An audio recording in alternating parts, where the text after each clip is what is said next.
বুধবার কালিয়াগঞ্জের সভা থেকে রায়গঞ্জের বিধায়ক কৃষ্ণ কল্যাণীকে তীব্র আক্রমণ শানান বিরোধী দলনেতা শুভেন্দু অধিকারী।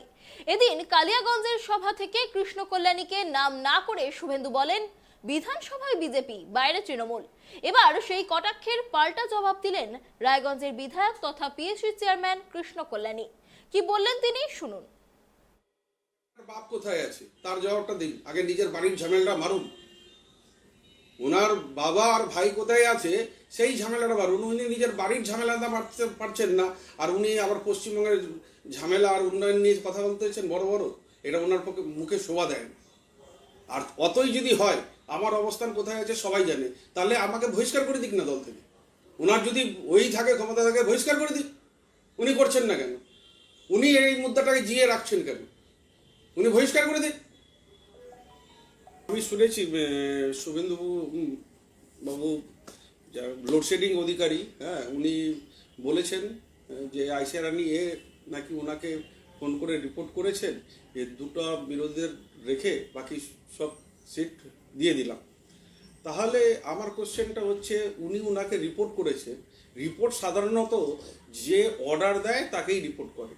তার মানে এটা পরিষ্কার লোডশেডিং অধিকারী উনি অর্ডার দিয়েছিলেন, সেই জন্য ওনাকে রিপোর্ট করা হয়েছে। তার মানে লোডশেডিং অধিকারী গণতন্ত্রের হত্যা করেছে। আর এইরকম ঢপের গল্প আমরা অনেক শুনেছি। এই শুভেন্দুবাবুর ঢপের গল্প দেখে আমার একটা গল্প মনে পড়ে গেল। দুইজন ঢপবাজ বন্ধু রাস্তা দিয়ে যাচ্ছিল, একটা সামনে নদী পড়ে। তো এক ঢপবাজ বন্ধু বলে যে, জানো এখানে আমার 20 বছর আগে একটা ঘড়ি হারিয়ে গেছিল, আজকে সেটা আমি পেলাম। তখন অন্যজন জিজ্ঞাসা করছে, ঘড়িটা কি ঠিকঠাক চলছে? বলে একদম ঠিকঠাক চলছে, রাইট টাইম দিচ্ছে একদম। তখন আরেক ঢপবাজ বন্ধু বলল, জানো আজকে তোমার সাথে আমার অনেক মিল আছে। আমার 20 বছর আগে আমার ভাইও এখানে ডুবে গিয়েছিল, আজকে সেই ভাইটাকে খুঁজে পেয়েছি। বলে ভাই জীবিত আছে? বলে হ্যাঁ একদম জীবিত আছে, ভালো করে চলাফেরা করছে। তখন ও জিজ্ঞাসা করছে, তাহলে 20 বছর তোমার ভাই কি করছিল নদীর মধ্যে? বলে তোমার ঘড়িতে দম দিচ্ছিল, সেই জন্য তোমার ঘড়িটা রাইট টাইম চলছে। তো শুভেন্দু বাবু কি দম দেওয়ার কাজ করছিলেন না? উনি প্রতিবাদ করেননি কেন? তার মানে উনি গণতন্ত্র হত্যাতে উনি লিপ্ত।